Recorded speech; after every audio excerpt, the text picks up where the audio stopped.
talking on the phone to a furniture company. First, you have some time to look at questions 1 to 5.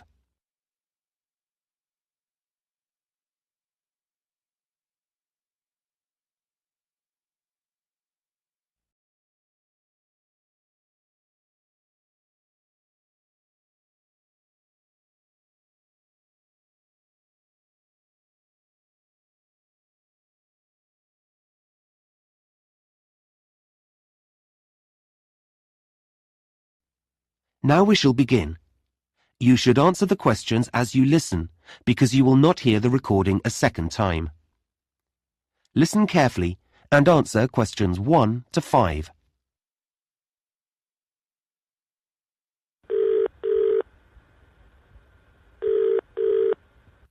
Good afternoon, KT Furniture. Can I help you? Hello, yes. I'm setting up a new office and I don't have internet access yet, but I'd like to place an order for some furniture. That's fine. You can do it over the phone, and I can fill in the form for you this end. Oh, great, thanks.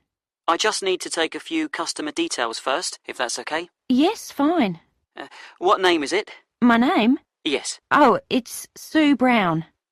Sue Brown. Thanks. And what's the name of your company, Miss Brown? It's a clothing company. It's called Dress Your Best. Okay, I'll just note that down. Dress for best. No, Your Best. Oh, right. Got it. So you make smart clothes? Yes, formal dress for weddings and special occasions. We also repair and alter clothes. I see. And where are you located? What's your postal address? Right, well, we're on Kirby Trading Estate. Kirby. How do you spell that? It's Kirby. Oh, I know that area. It's New Hampton Road, isn't it? Yes, that's right. Number 210 in South Down. Okay. And can I have a contact number for our delivery man? Sure. It's probably best if I give you my mobile number. Okay. The number's 09356 788 545. Okay. 778. No, 788 545. Oh. Okay, that's great. Now, just a couple more questions before I take your order. Fine. We have 2 delivery dates this month, and you should be able to have either. When are they? Well, there's one on the 16th of the month, but there's a charge of $40 for that one. Oh, that's a lot. Or there's option 2, which is the end of the month. I'll have to confirm the date later, and that's a free delivery. I'll take option 2, thanks. I don't want to pay a charge. Okay, I'll note down no charge. We haven't organised the office yet, so there should be plenty of time. And lastly, you don't have an account with us, so how would you like to pay? Oh, I'll pay by credit card. Okay, will that be Visa? Is American Express okay? Absolutely fine. Before you hear the rest of the conversation, you have some time to look at questions 6 to 10.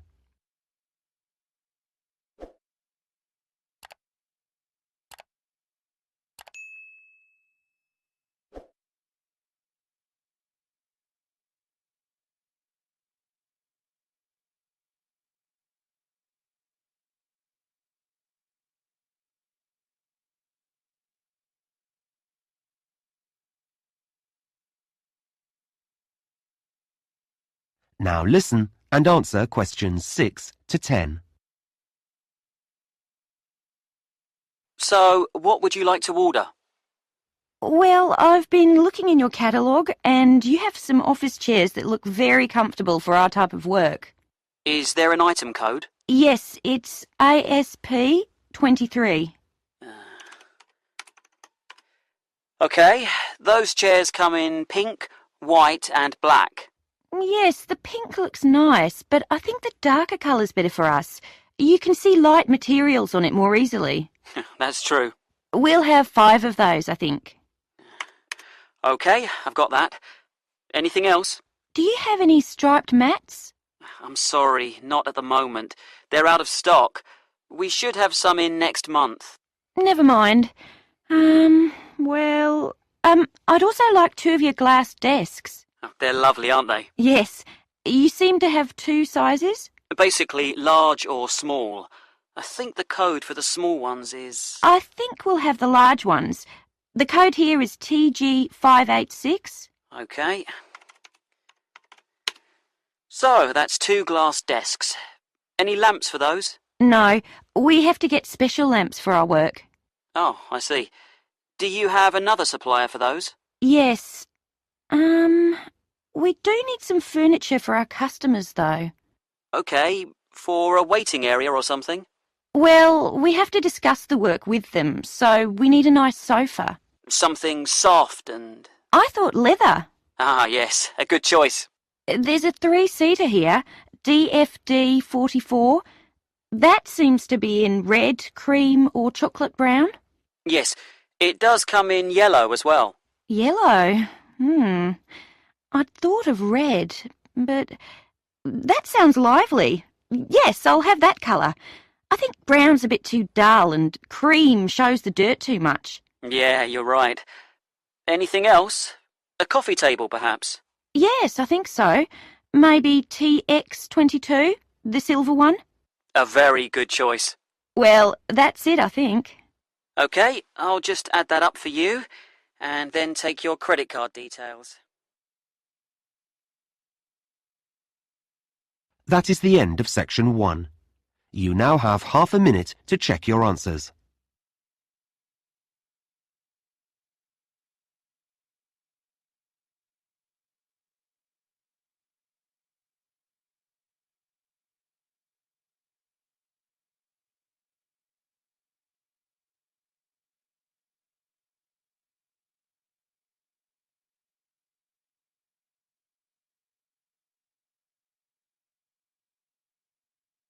Now turn to section 2.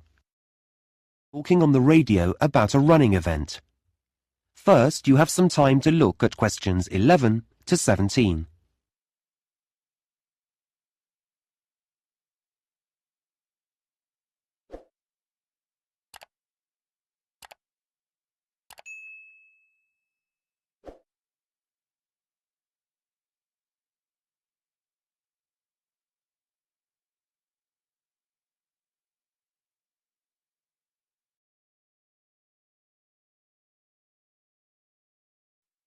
Now listen carefully and answer questions 11 to 17. Now, we're grateful to Fred McKinnon for coming into the studio today to give everyone a few tips about the City Marathon that's taking place next Saturday. Thanks, Shweta. Yes, we're all very excited about the big event. Let me just remind listeners that a marathon is a 26-mile or 42-kilometre race, and this year we have 12,000 runners taking part. So, if you're thinking of going out to support the runners, and I know that many of you are, here are some tips to help make your day more enjoyable. First of all, be certain to plan your day. Don't leave everything to the last minute. Many roads are going to be closed. We don't have exact times for these closures yet, but my big advice to you is don't rely on your car to get you anywhere. In fact, the best way to get around the town will be on foot. You may choose to cycle, but you still won't be able to go on roads near the runner's route. Now, we did a broadcast last week in which we told all our runners to wear the right kind of shoes, and I'm going to tell you to put on sensible clothes. A lot of visitors will be coming to the city. You may be hunting for someone in the race that you want to support. The weather may be hot or it may be wet, which leads me on to another thing. Make sure you look at the forecast on Friday night. If it's going to rain, take an umbrella. And if it's going to be hot, take some drinks. However, please don't try to pass these to the runners. We already have hundreds of volunteers who'll be standing on the roadside, so let them give out the drinks. When you get into the town, find yourself a spot to stand in. You may well want to walk up and down the route, but please don't cross the road. There could be thousands of people running towards you, some very tired and not able to focus clearly. We don't want any accidents, and runners don't want obstacles like you in their path. What they do need is your support, particularly when their energies are low, so cheer them on, and for once, don't worry about noise. The louder, the better. Lastly, if you have friends or relatives who are taking part in the run, please don't say that you'll see them at the finish line. If everyone does that, the whole area will be terribly congested and you won't be able to find anyone. Well, that's most of the advice, but I'd like... Before you hear the rest of the talk, you have some time to look at questions 18 to 20.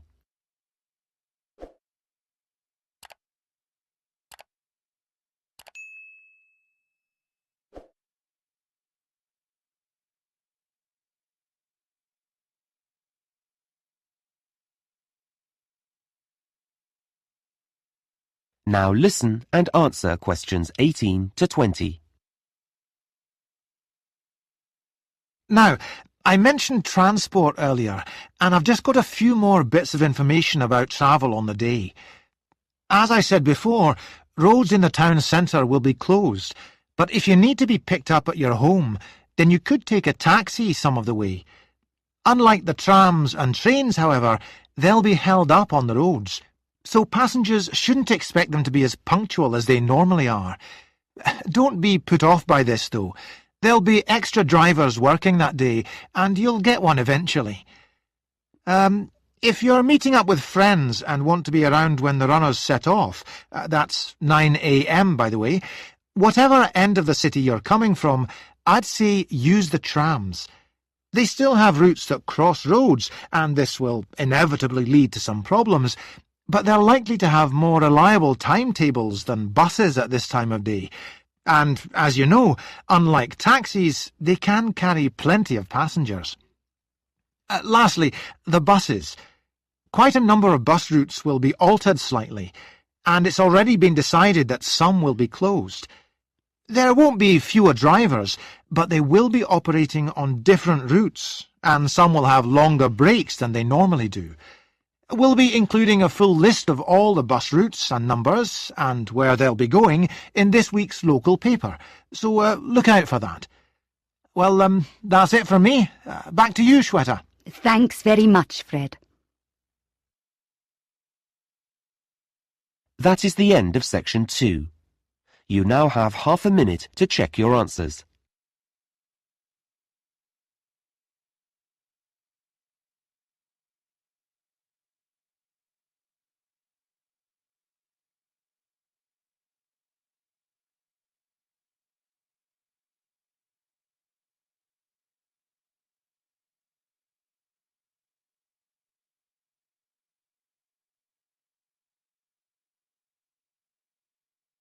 Now turn to section 3. Tutor and a student discussing a seminar. First, you have some time to look at questions 21 to 26.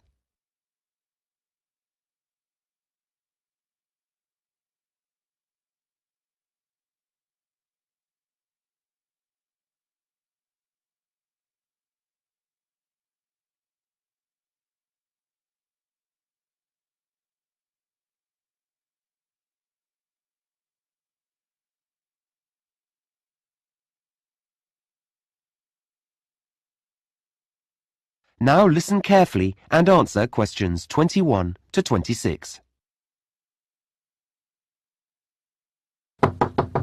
Come in. Hi. Oh, hello, Ahmed. How are you? Fine, thanks.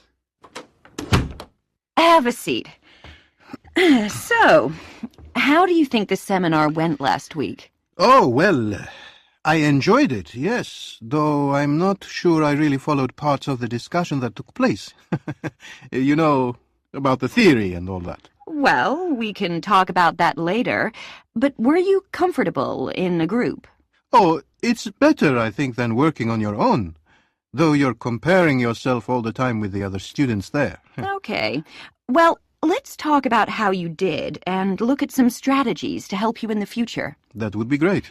Now, one of the things that students often overlook when they go to seminars is that you do need to prepare for them. You can't rely on other people. I know, and I did look at the results of the experiments we did in class and write them up beforehand, as you said. Yes, and that was good. It made it easier to analyze them. But you have to do some background reading as well. Did you get the list of articles I sent round? Mm-hmm. I've started to read them. Okay, well, you'll know that for next time. Yes, sure. So, let's move on to your participation in the seminar. Right. Perhaps you can tell me how you think that went. Yeah, well, I'm not used to talking to more than a couple of people.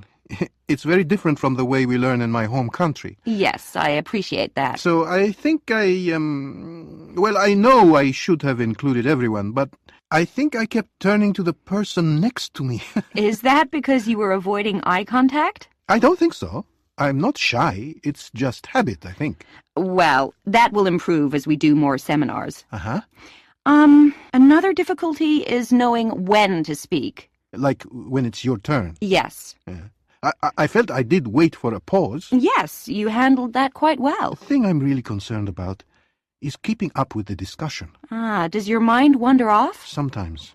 I jot down a lot of information, but I still find myself thinking about something else when lots of other students are talking. If there's an assignment to do at the end of a group, that usually helps. I'm sure it does. Okay. Now, the last thing I want to look at is the role that you play in the seminar. What do you mean? Well, when students work in groups, they don't all behave the same way. Some students are quiet, some look for support, some ask a lot of questions. Oh, that's a new idea to me. I don't know what I'm like. That's probably because you're thinking about your own performance all the time. I guess so. I mean, should I be different in some way? What I would say is that when we do the next seminar, you should look more at the people around you. You know, look outside yourself. Like ask myself how they feel? Yes, or what they're looking for from the group. Okay. It doesn't take much, but it's important to watch what other students are doing. Okay, I'll do that. Fine. Now, I'm going to suggest... Before you hear the rest of the conversation, you have some time to look at questions 27 to 30.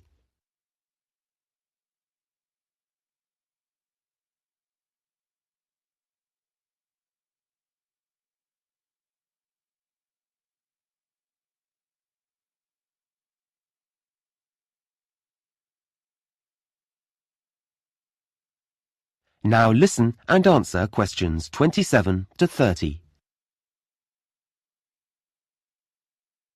Now, I'm going to suggest a couple of strategies for next week's seminar. Okay, that's great. I need to participate more. Well, it's not a question of saying more, but we need everyone to feel comfortable about giving their views. Then the discussion is better. Yes. So, you're a confident person. Should I make sure I'm near someone who's quiet? You can do, but it's more about how well you pay attention to other students. Okay, so I need to be attentive. Yes, and then encourage someone else to say more by saying, "What did you mean when you said," or "What do you think about the idea that..." That way I'm talking. Yes, but you'll find that other people will talk too. You'll all start to get really involved. Right. They're good suggestions. The other thing that can really help is the way you take notes. Yeah, I know I write down everything, but I should be stricter with myself. Well, you actually need to think a few days ahead. Really? Yes. What's the topic, and what's the best way of making notes? I see. So I have a strategy when I walk in the room. Exactly. Then when you read through them later, they'll make sense, and you won't have to write them out again. I always have to do that. The other thing I would say is that you should include a small column in your notes where you can jot down things you want to go back to before the seminar ends. Like a reminder. Yes. Notes aren't just for later. You can use them as a prompt when there's a pause in the discussion. That's been really helpful. Okay. See you in class tomorrow. Thanks. That is the end of section 3. You now have half a minute to check your answers.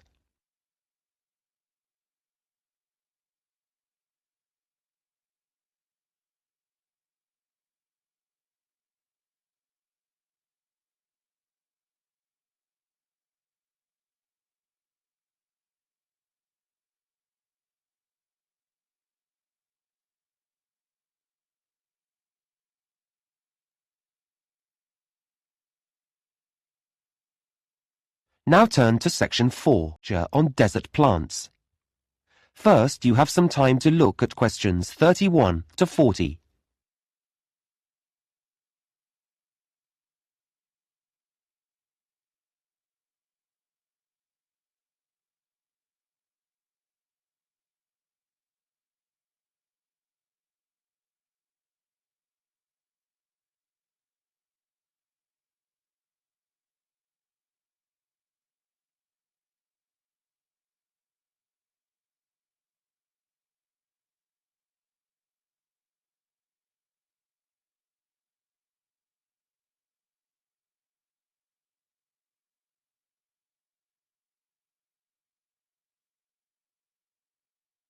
Now listen carefully and answer questions 31 to 40. In today's lecture, I'm going to continue our work on plants and talk about plants that live in the desert. Now, just a bit of background information first. As you know, about a third of the world is covered in desert, and the sort of area they're found in is important. Deserts are usually created because the area of land where they lie is located in something that's called a rain shadow. Now, this is a region that's beneath a mountain range, and what happens is that the wind blows over the mountains towards the area, but as it does so, the air loses its moisture and becomes very dry. Because of this downwind location, rainfall often totals just a few inches a year, or in some regions, there's absolutely none. And you can imagine the effect of this. It means that whatever rain does fall evaporates quickly from the ground, and that makes the soil salty, and also leaves behind a whole range of other minerals as well. Now, despite this, deserts are home to many living things. In fact, they're second only to tropical rainforests in the variety of plant and animal species that live there. So, how do plants grow in a place that's so dry? Well, they're specially adapted to do this. In fact, many of the fascinating features of desert plants are adaptations. These are traits that help the plant survive in its harsh environment. And desert plants have two main adaptations. The first is that they have an ability to collect water and to store it.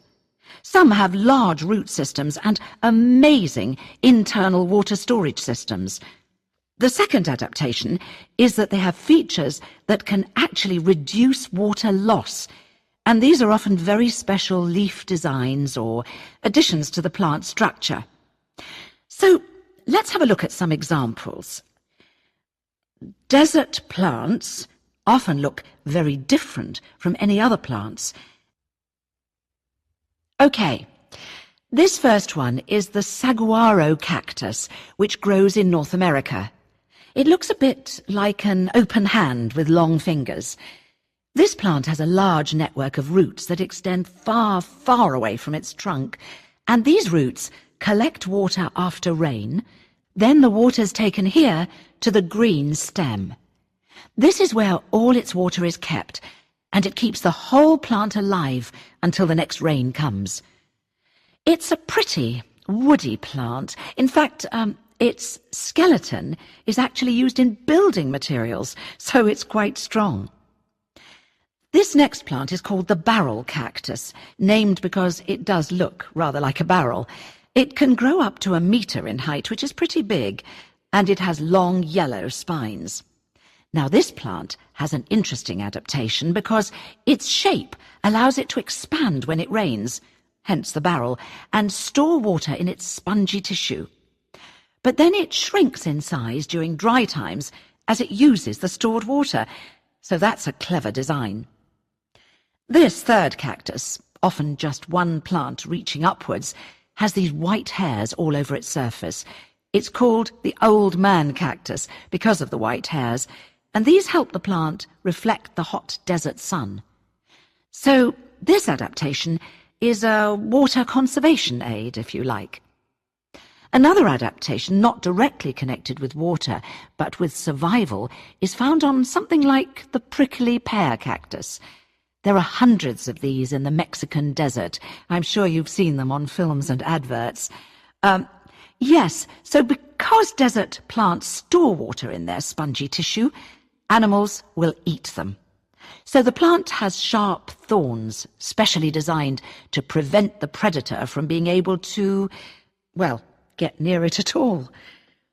Our next plant is called the desert spoon. This plant has long leaves that fan out, and they're very succulent because they can also store water inside. However, they're also usually very tough, and this helps keep the water inside and also makes them less tasty. Finally, we come to the aloe plant. This is one that many people keep in their homes. It's an attractive plant which has leaves that look and feel rather waxy. This surface behaves in a similar way to a plastic wrapper and helps the plant to hold the water in. It's a wonder plant, this one.